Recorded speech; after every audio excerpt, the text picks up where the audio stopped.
வணக்கம். ஆகாஷ்வாணி புதுச்சேரி செய்திச் சுருக்கம் வாசிப்பவர் ஆதவன்.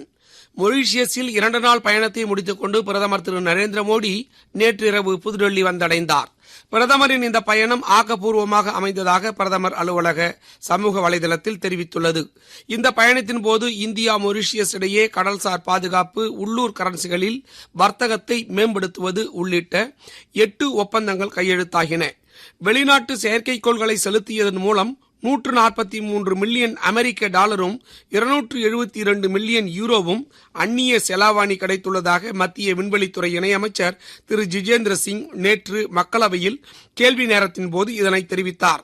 மேலும் அவர் இந்திய விண்வெளி ஆராய்ச்சி நிறுவனம் மூலம் கடந்த 2015 ஆண்டு முதல் 2024 ஆண்டு வரை 393 வெளிநாட்டு செயற்கை கோள்கள் செலுத்தப்பட்டதாகவும் அத்துடன் வளர்ச்சியடைந்த நாடுகள் உட்பட 34 நாடுகளின் செயற்கைக்கோள்களையும் இந்தியா செலுத்தியதாகவும் திரு ஜிதேந்திர சிங் தெரிவித்தார்.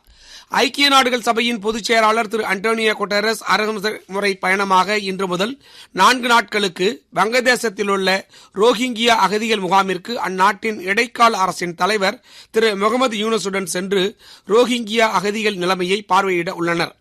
சென்னை உயர்நீதிமன்றம் எல்லையில் பணிபுரியும் வீரர்களுக்கு சலுகைகள் மறுக்கப்படுவது அவர்களின் சேவையை பெரிதும் அவமதிப்பது தவிர வேறொன்றுமில்லை, இது துரதிருஷ்டவசமானது என்று தன் ஆதங்கத்தை வெளிப்படுத்தியுள்ளது.